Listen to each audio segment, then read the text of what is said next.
যে বাজেট এই সরকার ঘোষণা করেছে সেই বাজেটের মধ্যে আওয়ামী সরকারের যে বাজেট সেই বাজেটেরই ছাপ পরিলক্ষিত হয়েছে। 2,26,000 কোটি টাকা ঘাটতি বাজেট, যা ব্যাংক ঋণ ও বৈদেশিক অনুদান থেকে পূরণ করা হবে। অর্থাৎ এবারের বাজেটেও বিদেশ নির্ভরতা কমানো যায়নি। 29,410 কোটি টাকা ছাপিয়ে দুর্বল ব্যাংকগুলোকে ঋণ দিয়েছে অন্তর্বর্তীকালীন সরকার। আসন্ন বাজেটের জন্য আবারও নতুন করে টাকা ছাপানোর ফলে মূল্যস্ফীতি আরও বেশি বেড়ে যাবে। এতে বাংলাদেশের সাধারণ জনগণ আরও বেশি ভোগান্তিতে পড়বে, নিত্যপণ্যের দাম বাড়বে। মূল্যস্ফীতি 6.5% মধ্যে ধরে রাখার লক্ষ্য ঠিক করা হয়েছে, যেটা এই মুহূর্তে এবং বর্তমান পরিস্থিতি বিবেচনায় বাস্তবায়ন করা খুবই কঠিন। বর্তমানে গড় মূল্যস্ফীতি প্রায় 10% কাছাকাছি।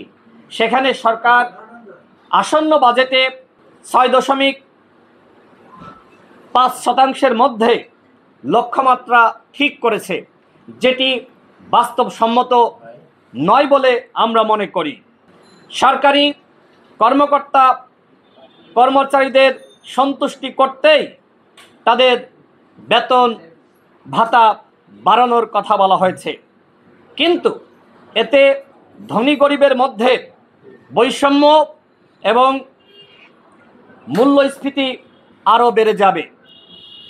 সমাজ ও রাষ্ট্রে সাম্য প্রতিষ্ঠায় সরকারের চিন্তা এই বাজেটে প্রতিফলিত হয়নি।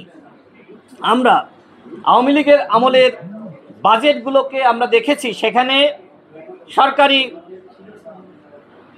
কর্মকর্তা কর্মচারীদের সন্তুষ্টি করার জন্য তাদের বেতন ভাতা সবসময় বাড়ানো হয়েছে। এই বাজেটেও একই ধরনের চিন্তা আমরা লক্ষ্য করেছি। বাজেটে কালো টাকা সাদা করার সুযোগ সংবিধান পরিপন্থী এবং একই সাথে বৈষম্যমূলক।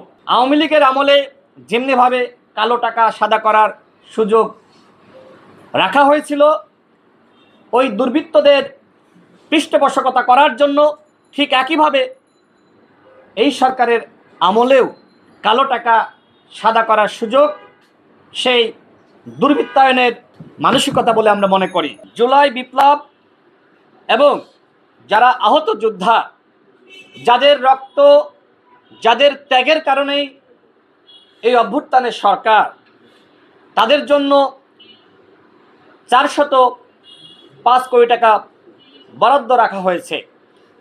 এক্ষেত্রে আমরা সরকারকে ধন্যবাদ জানাই।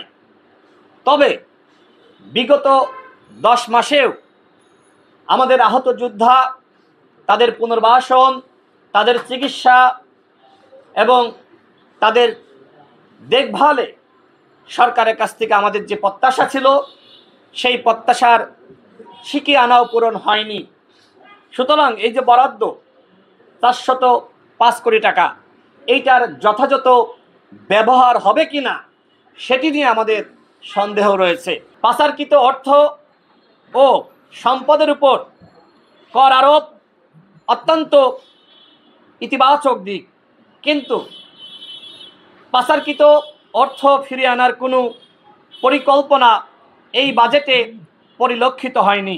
আমরা গণ অভ্যুত্থানের সরকারের কাছ থেকে আমরা এমন ধরনের বাজেট প্রত্যাশা করেছিলাম যেখানে জনগণের আকাঙ্ক্ষার বাস্তবায়ন হবে এবং নতুন কিছু থাকবে, কিন্তু আমি জানি না এই উপদেষ্টা পরিষদের অযোগ্যতার কারণেই সেই ধরনের মতামত, সেই ধরনের প্রস্তাবনা জনগণের আকাঙ্ক্ষার বাস্তবায়ন হয়তো হয়নি।